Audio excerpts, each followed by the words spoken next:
Hey, and welcome to The Office Field Guide. My name's Chris, and I'm reviewing every episode of The Office ever, and today we are looking at Business Trip.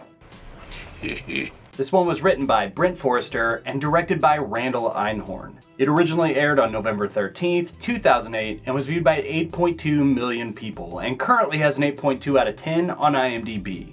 And for your Business Trip trivia, it's Christmas Eve, and everything is closed, and you need to get some dry cleaning done. 12 o'clock, midnight. Where do you go? What do you do? What do you do? As always, I run comment contests in these videos.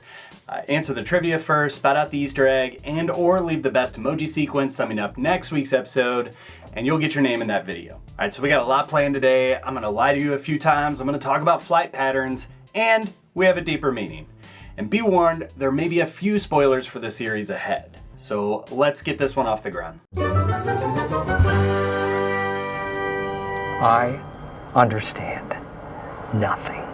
Okay, I read this quote from Brent Forrester on why they chose Winnipeg, which is something I've always wondered. He said it's because this city seemed to strike the right balance between exotic and obscure. I'm not exactly sure what's exotic about Winnipeg.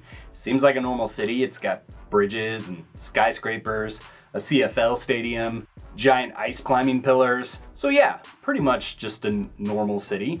I wonder why Dunder Mifflin is selling paper in the first place in Winnipeg. I mean, it's all the way up here. No, I'm just kidding. That's not Winnipeg. This is Winnipeg. No, I'm kidding.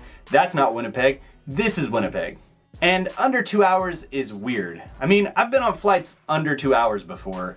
One time I took a 1 hour flight to the hub city of Walmart land for a job interview. It was a weird place, but the flights are even weirder. You don't even get to maximum flight altitude before they begin the descent. So you're basically up and down. That's what she said. Anyway, there are no straight trips from Scranton to Winnipeg, and there might never have been. There's currently only connecting flights. Now, I've seen some people speculate that it'd take about 3 hours for a straight shot from Scranton to Winnipeg, but I don't really know.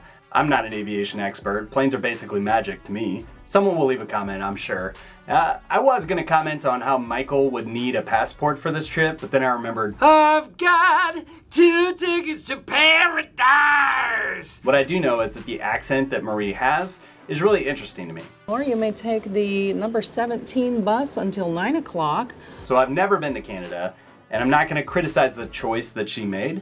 It's just, interesting to me. I'm not sure what it is. Unbelievable! Maybe someone will comment on that too.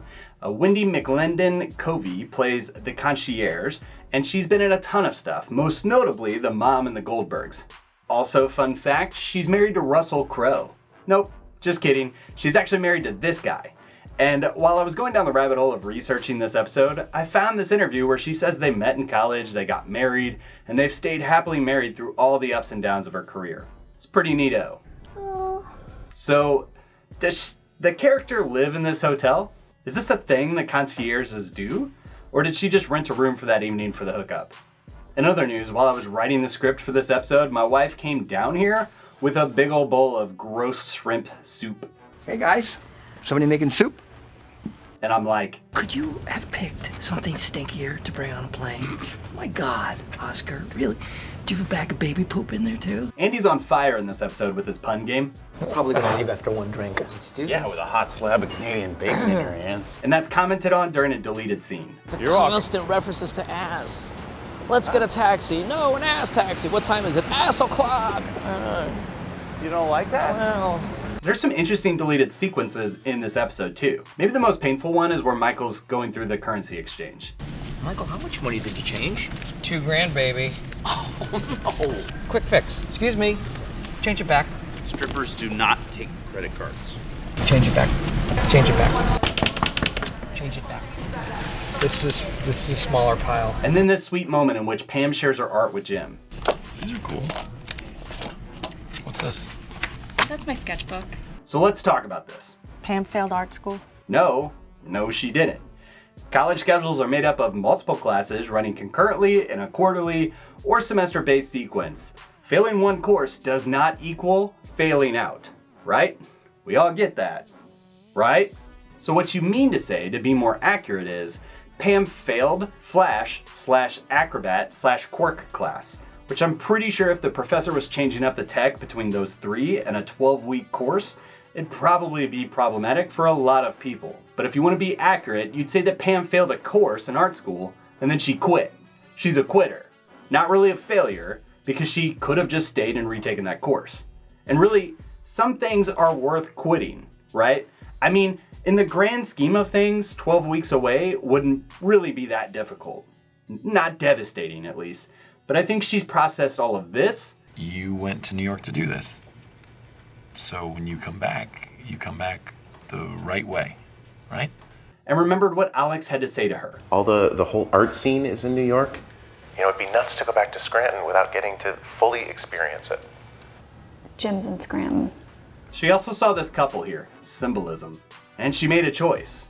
I know you said to come home the right way, but you can't tell me what to do. I've decided that I'm going to be more honest. I'm going to start telling people what I want directly. So, look out, world, because old Pammy is getting what she wants. And I kind of wish they kept this deleted scene in to reaffirm her choice. Obviously, you can be good at one form of art and not another. And I really agree with this statement. It's just designing logos and stuff. Making logos suck, but people will always criticize your work when you put it out there. I don't know why, but there will always be dissenting voices from now until forever. The building, there's shadows coming from two different directions. What? Are there two suns? Last I checked, that's not an office building in the Andromeda Galaxy. Okay, so we need to talk about a few more things. I think the echo in Wallace's office is a nice touch. But this little perk really seemed to turn him around.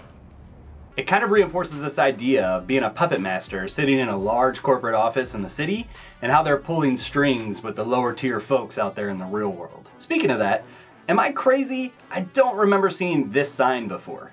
Oh, and this was a choice. So how many people did the doc crew actually buy tickets for? Assuming there's a boom mic guy, and there's not just one, but two cameras, there's at least 3 doc crew people on this trip. Maybe more than that, like a director or something.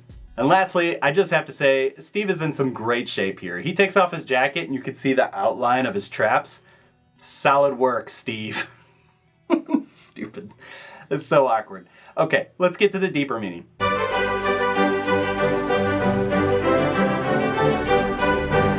What does a bean mean? Someone please explain it to Kevin. Okay, business trip is really just an extension of the customer survey episode.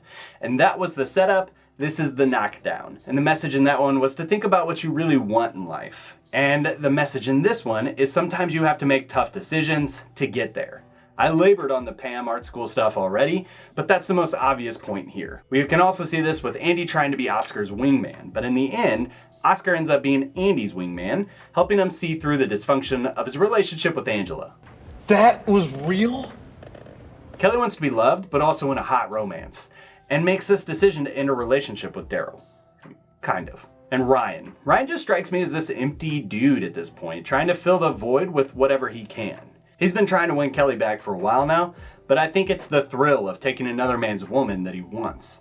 When he gets it, it's a reminder that this was the second step of the process. The first was to figure out what you actually want. I realized that for whatever reason, I just couldn't do better than Kelly. And I got this comment a while ago, which I'm not even offended by. My wife thinks I'm a joke too. Hey, I don't get no respect. It's really this part that I was a little perplexed by. And it was just kismet that I had this episode come up next, because in a rare occurrence, Michael literally drops the thesis statement for us. Or maybe the inverse of one, but in the middle of the episode. Everybody is going to end up dying someday. And I think it's better to die with some people that you like than to know that there's somebody out there that you love that you're not with. Michael, who's initially distracted by all the glitz and glamour. This is a woman who has been trained in the fine art of fanciness and pleasure. And when you meet one, it is intoxicating. But when it becomes more and more empty to him, he has this crushing and real talk with Wallace. You knew I liked her and you just sent her away, and that was a sucky thing to do, man.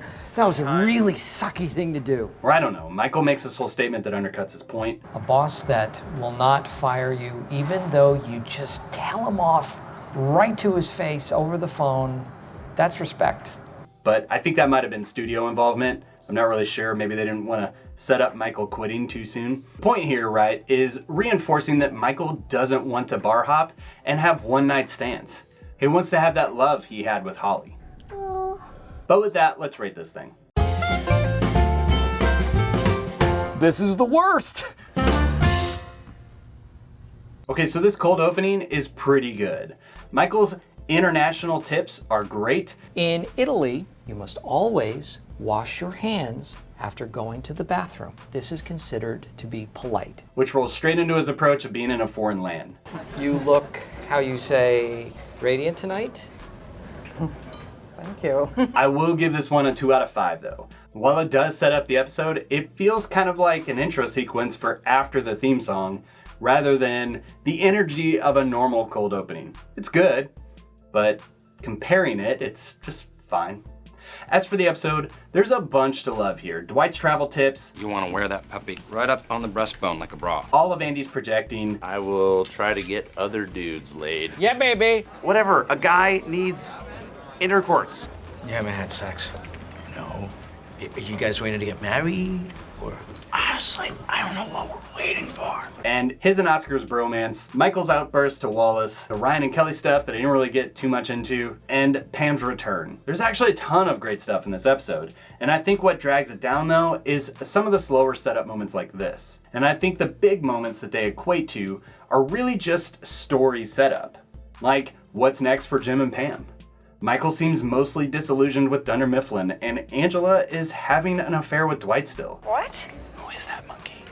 Is somebody there? The point being that a lot of this is set up for future things, which makes this episode seem maybe less memorable. So I think the 8.2 score I referenced earlier can be summarized by the fact that this is a 22-minute episode that's jammed packed with so much storytelling, but so little of it actually feels rewarding at the moment. It's a necessary episode, but it didn't really feel like it. So this one seems like it really earned the 3 out of 5 rating. And so that's what I'm giving it. But that's just what I think about Business Trip. What are your thoughts? Leave it in the comments. Last week someone said that this was their favorite episode in the entire series, which is a bold statement. So tell us why. If you feel like you want to have more of a voice though, check out our mini reviews and the Inner Circle stuff over on the Patreon for some opportunities for you to share your thoughts. Don't forget about the comment contest, and just a reminder that next week's episode is Frame Toby. Toby works here again. oh, can you imagine? So one more week. One more week.